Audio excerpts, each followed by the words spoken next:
Welcome to the Gone for 10 show. The ref's blown the whistle. He's sent us for 10. So we've decided we're going to sit in front of a computer and talk some rugby league for the next 10 minutes. Well, it'll probably be a little bit longer. Yeah, Michael, and I go ahead. mean, a bit of an apt description given this week. Plenty of people given the 10. So I think we might chat about that a little bit later on. But yeah, I've been good. Sharks fans, obviously, we're flying a little bit at the moment. Doggies also flying. So I think we both have a bit to talk about with our teams, but also building towards final. So I think we'll have a good chat this week, mate. Absolutely. Lots on the agenda. So if you don't know me, I'm Larry. The handle is the Larry Taylor. No, I don't introduce myself as the Larry. That would be really strange. And I also do the United Pubcast, which is a Manchester United focused channel. So for any soccer fans, you're welcome to see us there. But if you are first time here, it's nice to meet you. This is Michael. Well, I've always called you Tozer. Can I still Yeah, call you Tozer? Should I call you Michael? What do I call you these you days? call me Tozer. I don't care. I'm really not. No, I'm not that picky. Thank Doesn't you, matter. because Michael's just way too formal for me. Too And, formal, and I we're know. going I to had to talk type my about, name in the box, and I was like, "Name Mike." I'm like, even that felt wrong for me, but play on. yeah, that's okay. Maybe it's just as the fan base builds the love for you, we'll allow them the pass. Yeah, we'll But we'll keep rolling with it. perfect, perfect.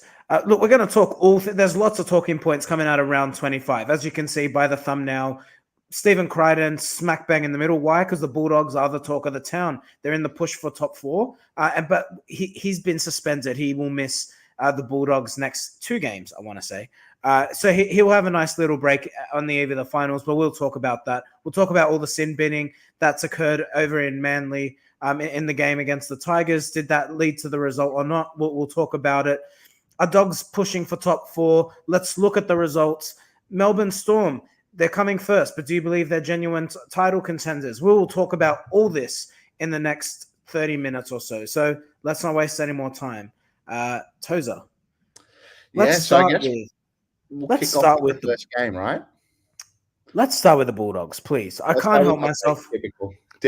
Okay, I'm get injured. straight Look, to it. I'm excited. I'm excited Yeah, to talk about the Bulldogs.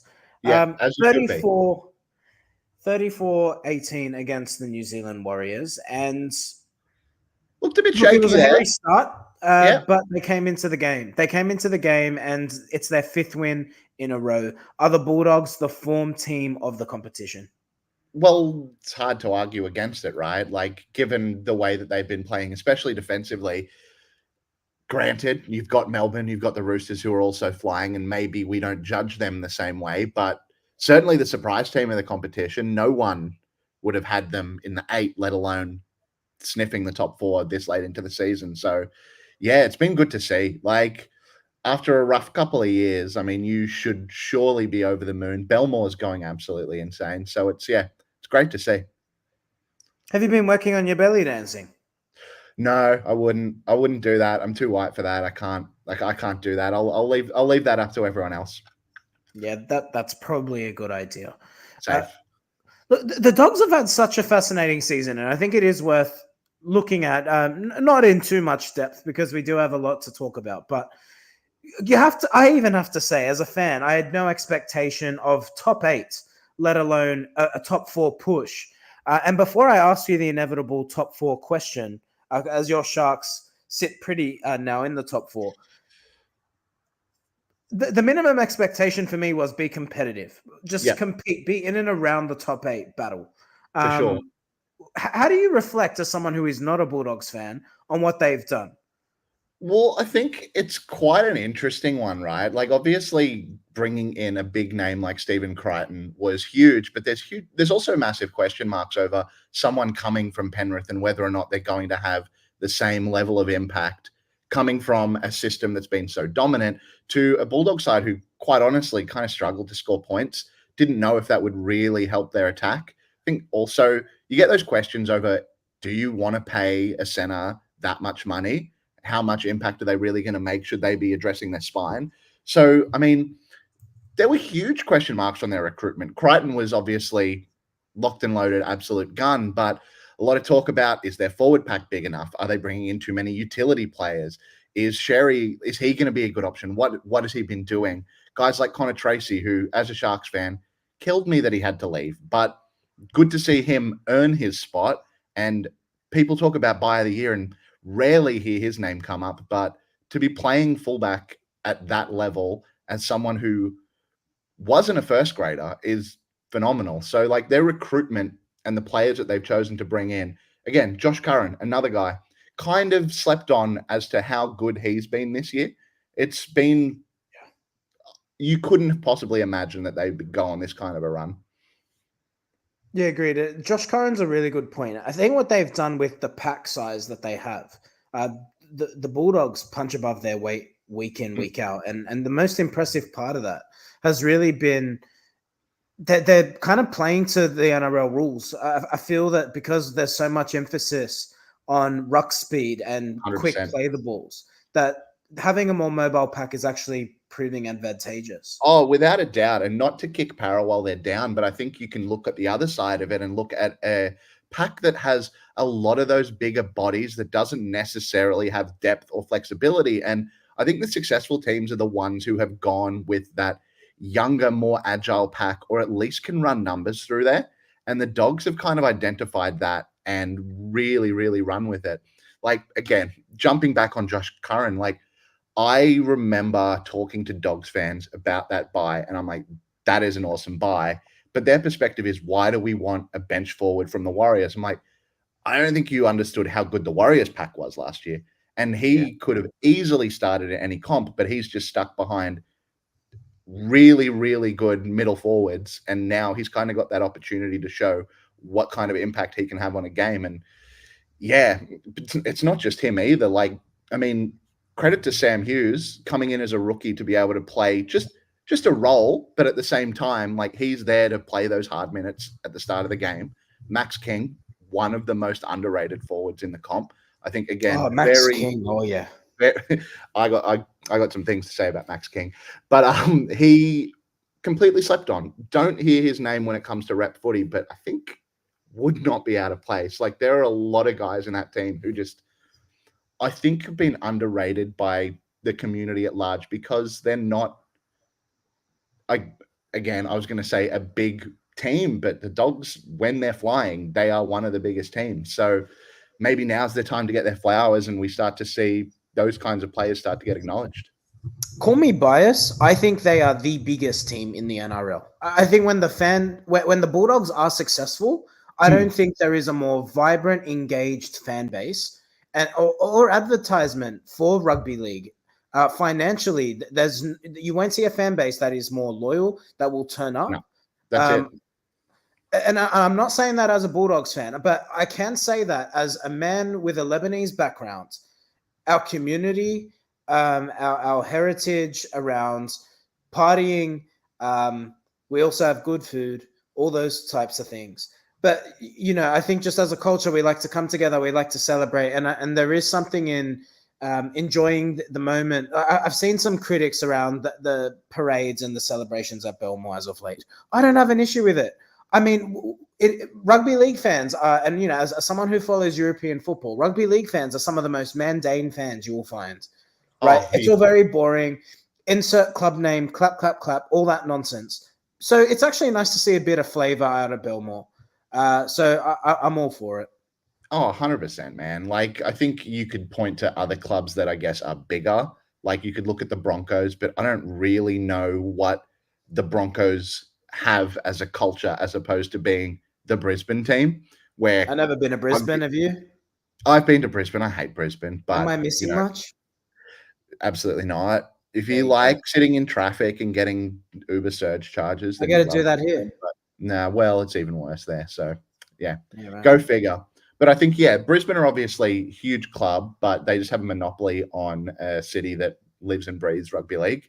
Souths, when they're flying, they've got the numbers, but again, it's not the same level of fanaticism, right? Like, there is something to that European football kind of atmosphere that the Dogs fans can bring. Like, you look at what Belmore is when you get the hill packed. And then when they win after the game, the streets are flooded, and it's a beautiful thing to see, man. Like, if there was more of that in this sport, it would be a great thing. Yeah, I love the multiculturalism that it brings out. 100%, man.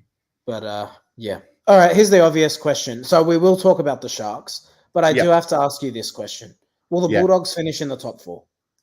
I don't think so. I don't think so, just because I think they're behind the 8 ball right now. It would have taken just one more game, and I think they're there. Perhaps the Sharks could drop the game to Manly in the last round, but I just don't see Penrith faltering, even though I didn't see them faltering this week. So you never know. But it's just more of a mathematical thing. I don't think that, like, I think they're one of the 4 best teams in the comp, but I don't think that they finish in the top 4. So they'll have to play through the hard way if they want to get there. Yeah, I have to agree with you, to be honest. I just think the positive form has come a touch too late. In saying that, if you're a team that sits above them, you wouldn't want to be versing the Bulldogs heading into You the don't want to play finals. them. You absolutely don't want to play them. And it's not just that. I kind of think that the way that they play is made for finals, especially being such a strong defensive team. Like Yeah, I saw a stat this week just about last 10 years. You look at the best defensive side in the competition, and they pretty much just book their ticket to the grand final. That's not to say that I think the Dogs are going to make it. I think they're still probably a year or two away in terms of just, I don't think they've got it under their belt yet. I've got some question marks over their spine as well. It's not that I think that they have bad players, but I think, like, you could see a player like Toby Sexton kind of faltering in a big game where it's a little bit too much. And I don't see Burton as that organizer. Maybe he gets there, no, but he isn't. He isn't the organizer. there's a few question marks that when it gets to that game, when you're playing a Penrith or you're playing a Storm, it'll turn into an arm wrestle. And the Dogs are at home in that. But I think just winning breeds winning. And those teams just know how to get it done in those kinds of games, and they know how to control it. So I don't see them getting blown out, but I just think I could see them losing a prelim or a semi by 2 points or something like Yeah, that. that's where the pressure cooker is. Do they have the player? They do not have the players in the spine with experience in big games, and you can't buy experience. You No. can't buy experience. Let's move on to the Sharks. They had a very important game against the Dragons, 38-10 victors. Were you more impressed by the Sharks or disappointed by the Dragons? And I know you're a Sharks fan, but I have to say I thought the Dragons would put up more of a fight, given that they're in contention for a top 8 berth. Yeah, look, again, Sharks fan, so my views of the Dragons are very much skewed by this, but this was very much expected. Like, I maybe didn't expect the scoreline to be as blown out as that, but I just don't think that they could match us for points. I think that's their shortcoming as a team.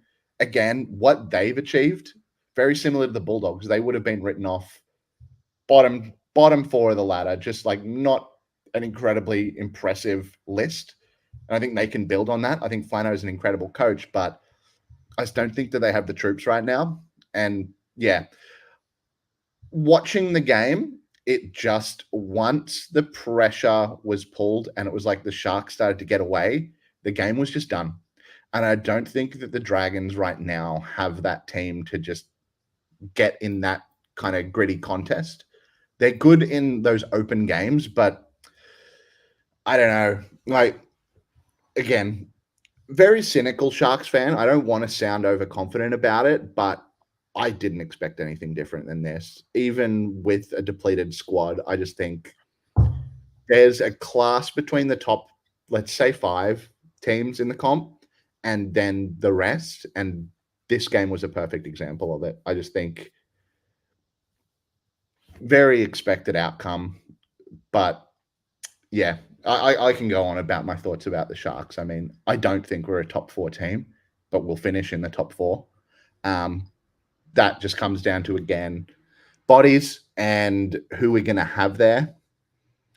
Missing Hines is huge, but again, massive question marks on him as a finals performer, Yeah, which agreed.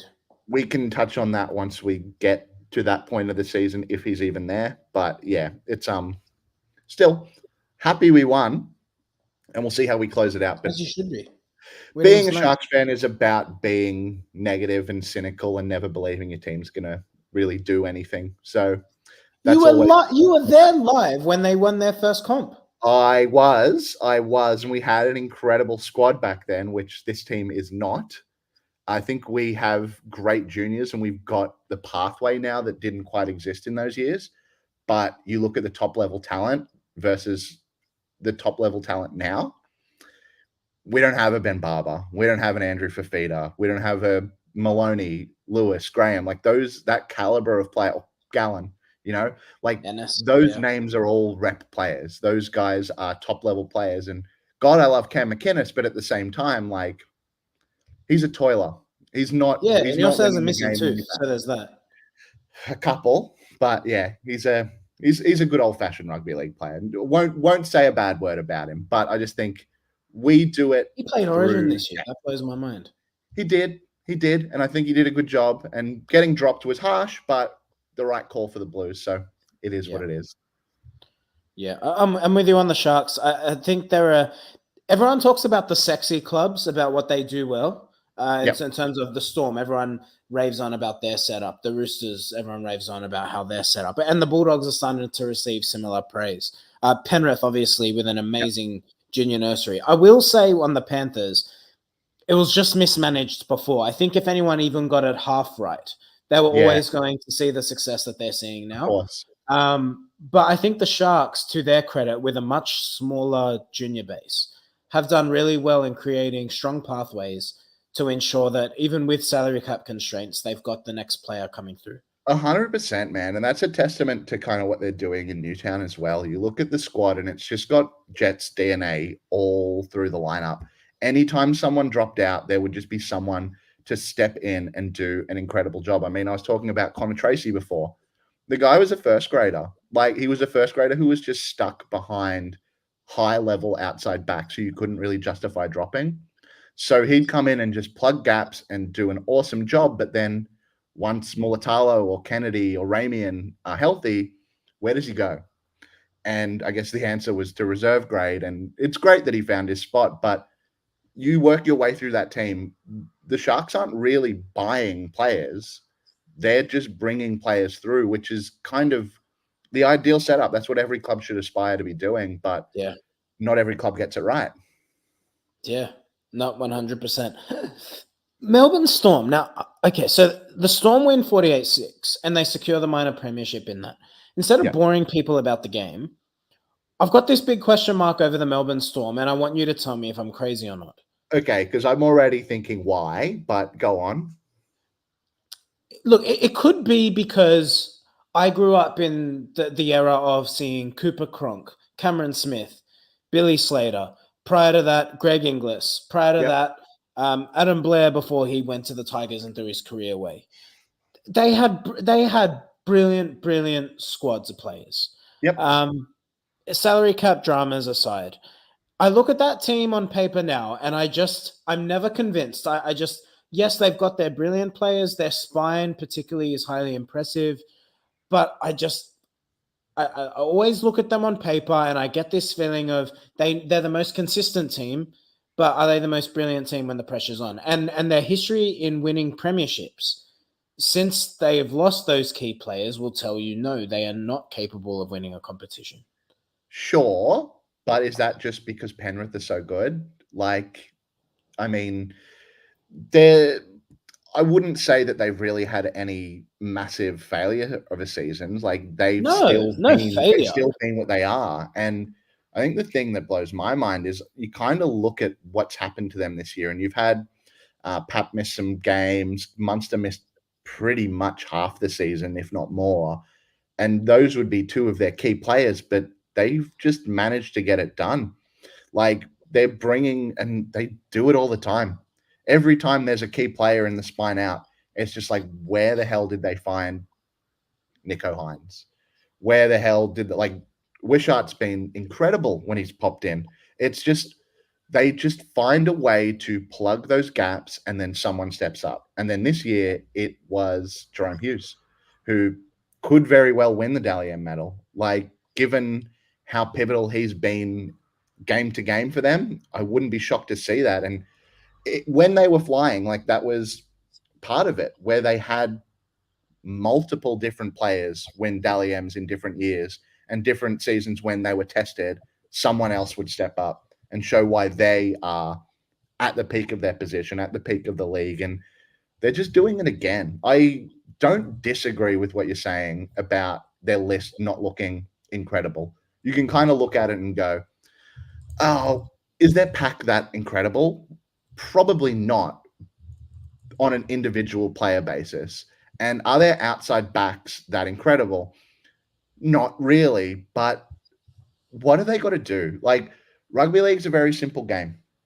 And if you've got the right orchestrators who are setting things up and controlling the game, it will all fall into place. And I think that's their success, is that they have those positions locked down so well, and they're that far above the rest of the competition in that spine that it all just works out. They've had that many games where it's like, oh, Melbourne are going to lose here. You jump on KO, you have a look at it, and you go, oh, Melbourne might get knocked off.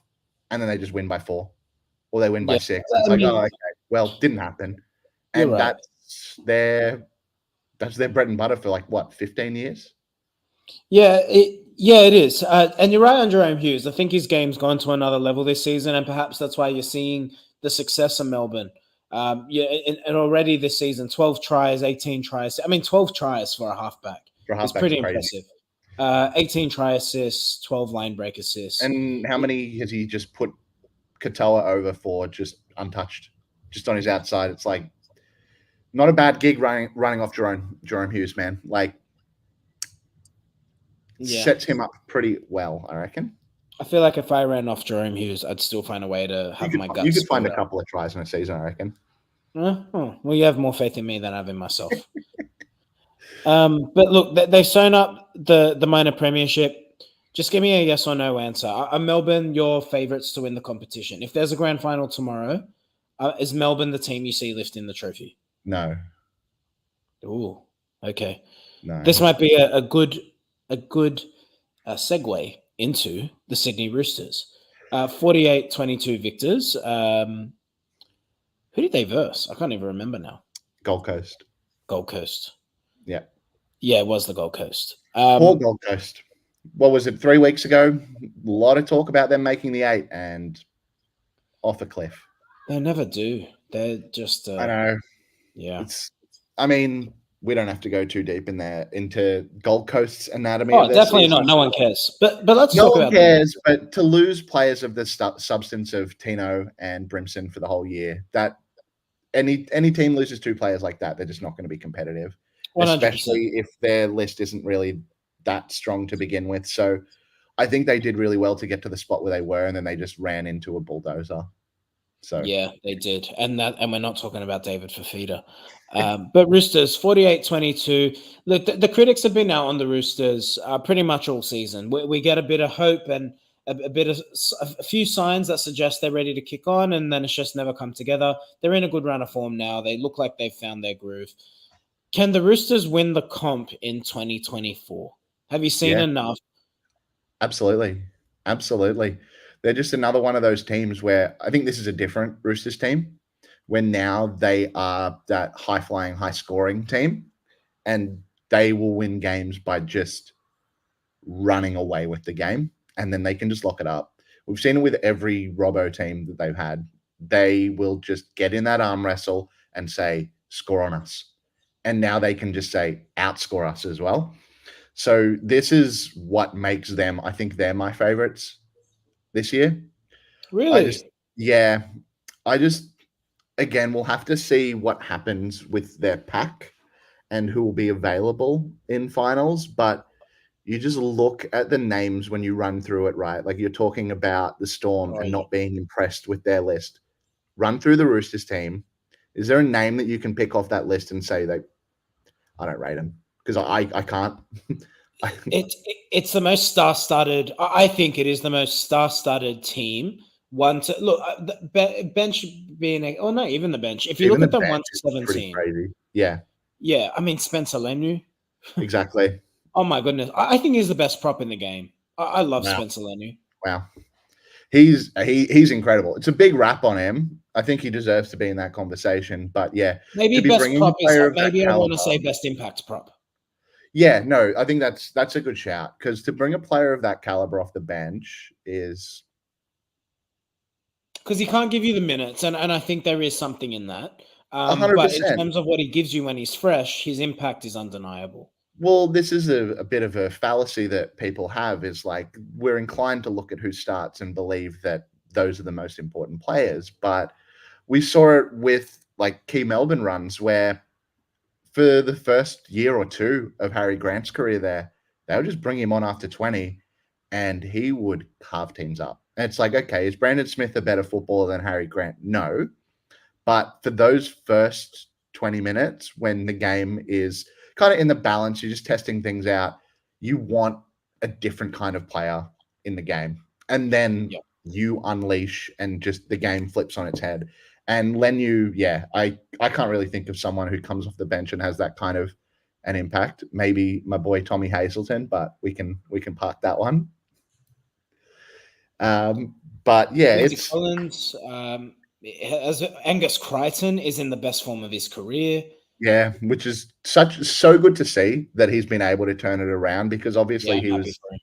an incredibly talented footballer, but now he was always like a good line running back rower, but he's gained that bulk as well, and now it's just it's a completely different Angus Crichton, and it's awesome to see. Like they play amazing footy, man. Like bringing in They do. someone like Dom Young as well is just a bit of a joke, but like the talent on that squad, I can't go past them. Especially like if Penrith were healthy and we saw what they could do consistently through the season, I'd probably have them there. But I think the Roosters have just put together something that this I don't I don't know what you do if they get two tries up. That's my big thing. It's like I just don't think that they're the kind of team who are going to fold in that kind of situation. So I Yeah. got them. I think they've timed their run pretty well. I know they haven't necessarily beaten Melbourne or Penrith this season, but at the end of the day, they only need to do it once when it counts. Yep. And if you look at their run, they've timed it well. I've lost your audio, mate. Oh, am I back? I'm Yeah, you're back. back. The Dogs are wounded, Yeah. and that's something that people aren't taking into consideration. They've lost Kurt Mann for the rest of the season. I think Kurt Mann has been immense for the Bulldogs. He Mhm. offers leg speed through the middle, great agility. There's no one in our squad who can offer what Kurt Mann does. I think Brayley Hayward would come in and is the most like for like, but he doesn't offer leg speed for me. Very different. And you're asking a lot for a kid who's just sort of come into first grade. I think Yeah, he's a again, playmaker. He's come through as a half. exactly right. And Kurt Mann, one of those utilities that was panned when they picked him up. It's like, what are they doing? Why do they need a player like this? Yeah, I think the results kind of speak for themselves. Just as the great Gus Gore would say, he's just a football player, mate. He just plays rugby league. he Like is. and sometimes that's all you need. Yeah, it is. But he won't be playing rugby league anytime soon. He's wounded. But the Roosters aren't wounded, and I think that's an advantage. Panthers look wounded to me. Nathan Cleary's had such a disruptive season. He has not been available. He's missed more games than he's played this season. Nathan Mm. Cleary, which is disappointing for me. Just given his age profile, you hope it's a one-off. Yeah. But in saying that, being healthy at this time of year or as healthy as possible is also an advantage. And the Roosters are looking healthy with Melbourne. You'd have to say if you're a betting man, that's your grand final. I think so. Because yeah, it's really when I talk about Penrith, it's really just about Cleary's health. And when he Yeah. plays, they're a completely different side. Like, in my opinion, he's the best player in the comp. And I don't even think it's particularly close. I just think the influence that he has on their side and the way that they play, he just dominates games. Just Yeah. everything is about what he is doing at any given moment. And those 3 weeks that he came back, it's like, oh, yeah, Penrith are back and they're just going to roll over the top of people. So I can't write them off because he could still end up being there. And if he's there, they can beat anyone. Like there's no doubt in my mind they can beat anyone. So Yeah. it'll be interesting, but I think it is very much, it's a 3-horse race. I'd love for it to be the Sharks and Dogs in that conversation, but I'm too damaged as a Sharks fan. I can't see it being us. Dogs fans have all the optimism you want. Just think it's just a Illusion too. It's a unique fan base, the Bulldogs. Yeah, definitely. But we like it when they're up and about. It's good. It is good. You know, people say when Souths are going well, rugby league's going well. Yep. I've never bought into that rhetoric. You know, I don't see it. I do. I think it's just it's numbers, man, and like they've got that community aspect as well, which is really great to see. But yeah, they got more missing teeth. More missing teeth than fans. Cheap shots. We love it. Keep it coming. Hey, cheap dental plans. You get what you pay for. And in this case, maybe what you don't pay for. Sorry, this is an NRL 360. I'm going to be a little bit satire. We can take those shots. It's fine. Absolutely, we can. Yeah. I'd keep talking about this, but I'll have to book my dental appointment. I've been inspired after good that reminder. Good reminder. I might have to check up on that too. Yeah, but on a positive note, if you are a Souths fan, you don't have these worries. Congratulations to you. I couldn't. That's a whole bunch of shit talk that I didn't picture us going, but there we were.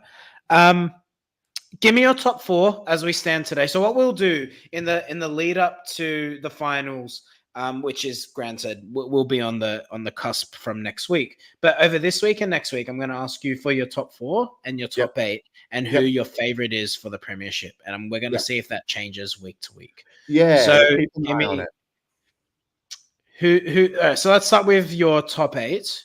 I think we can. Well, we know who's locked in. Yes. It's pretty much the 8th spot. So who's securing 8th? I've got the Dragons, and this is purely just because of who they play against. I just think. So who have the Dragons got? Let's have a quick look here. Yeah, the Dragons play the Eels this week, which I think should be easy, but you never know. Eels have started well the last. Well, I've lost you again. Oh no. Okay. I'll see if I can pick it up. I've just got a spinning wheel from Larry. So yeah. Eels are just one of those teams.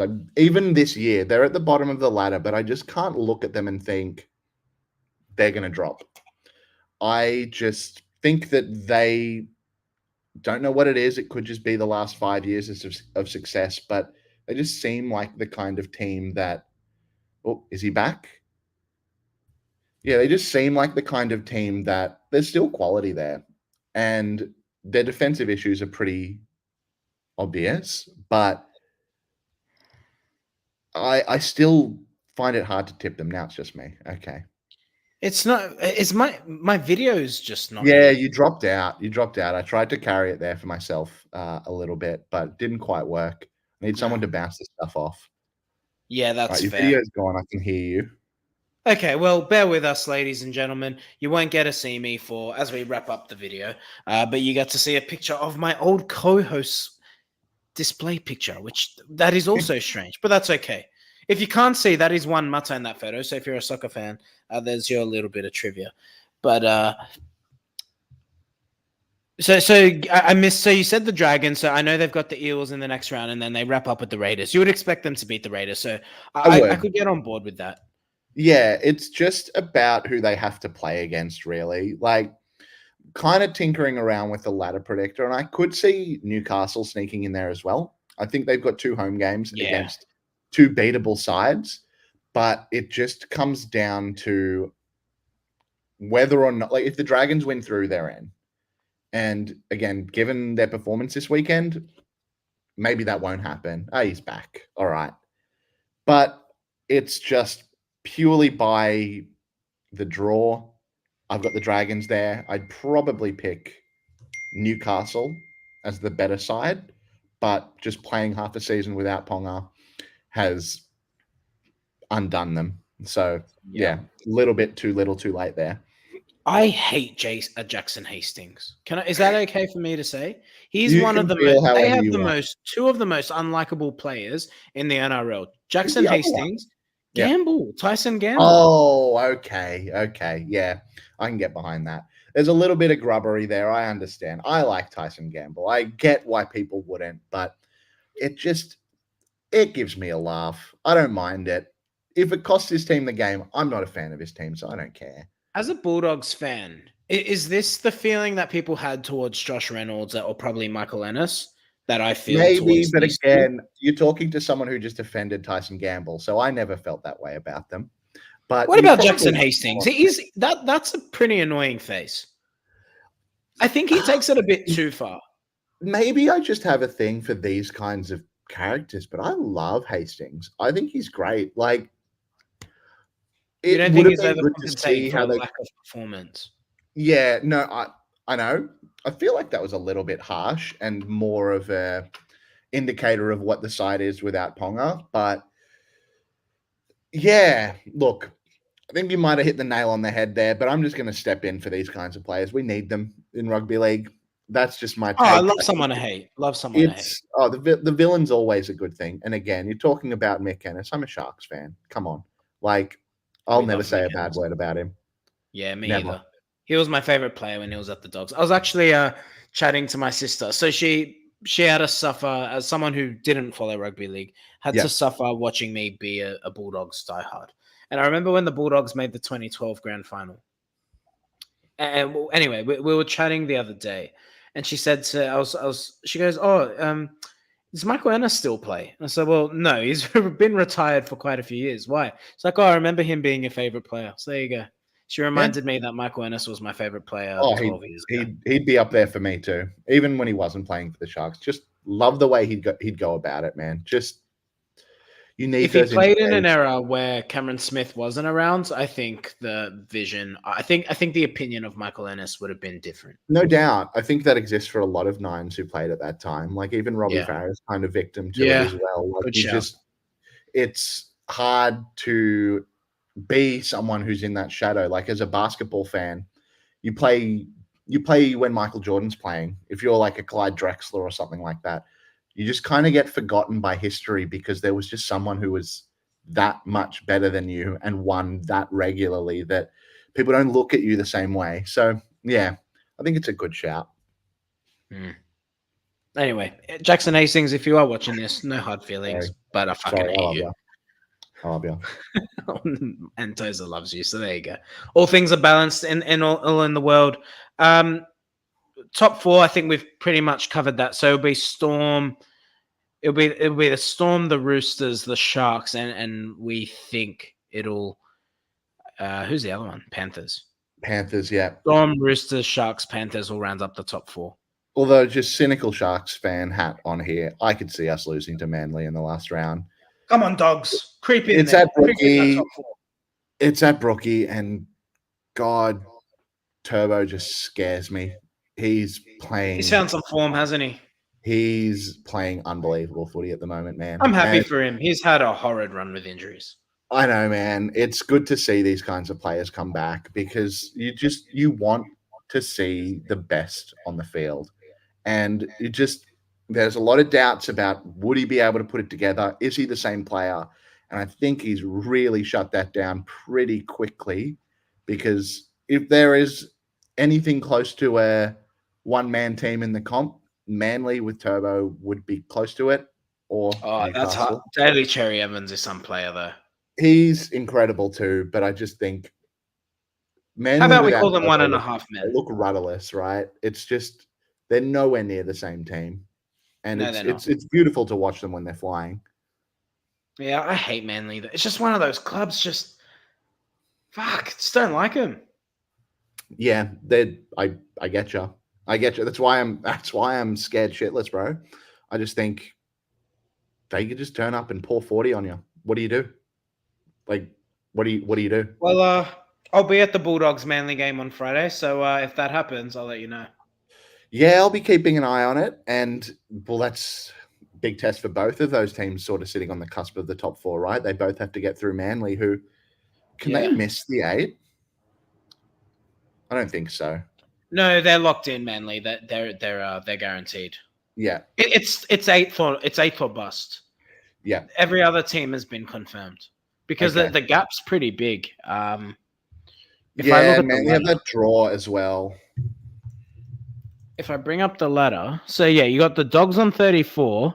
You got 3 teams up to second on 36. Yeah. So there's a bit of a logjam heading into the final 2 rounds in terms of the top 4 battle. Mm. And then even the Cowboys are only 2 points behind the Bulldogs. So it's all a bit tight there. And then Manly on 31 points in 7th. So Yeah, yeah, Cowboys Bulldogs is Manly will make it. huge. It's basically it's a 4-team race between the Knights, the Dolphins, the Broncos, and the Dragons for that Yeah. final spot. I mean, look, Saturday night, Brisbane versus Dolphins.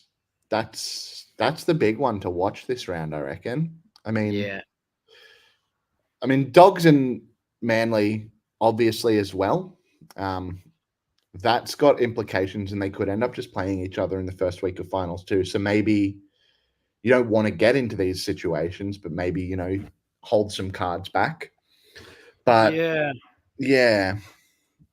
I'm split on the Dogs. I kind of a part of me actually wants us to finish 5th because then we get the home final. Yeah. And I think there's something beautiful just with how they're playing. The fact that they're a defense first team. There's something beautiful about them facing sudden death every week. Yeah. If you're going to win the comp, you're going to have to win one way or the other. And the week off is nice if you can get it. But I think Dogs are in just like the Roosters. I think they're a form team right now. If they're going to win, they're going to win. If they're going to lose, they're going to lose. So on that note, I think we'll leave the video. Oh, sorry. I should ask the obvious question. And your premiers as it stands as of today? Roosters. All right. I think I'm with you. Oh, something says I didn't feel happy when I said that. I wonder why. Does anyone like the Roosters? No. Yeah. No, I don't not feel really. good about Maybe it either. Roosters fans, all 5 of them. I think,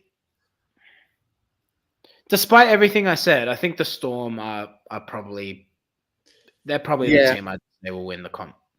100%. Panthers they haven't convinced me all year. I can't pick Penrith. Which is crazy, Capable, right? but- Like I get it. I completely get what you're saying. Like they just haven't felt like the Storm of a decade ago. But here we are, 2 weeks out from finals, and they're resting half their team because they're already locked into top spot without Munster for half the year. It's wild to think about that, but they've done it again. Yeah.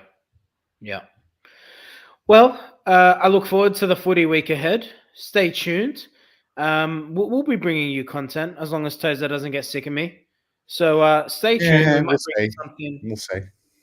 We'll see. We'll see. But I might try and do a bit of a reaction to the Bulldogs game against Manly. So keep your eye out for that. And maybe we'll chat over the weekend. Otherwise, we'll absolutely see you over the next week. Enjoy your footy. And until then, we'll be gone for 10. All right. See ya. In the bin, mate. Off you go.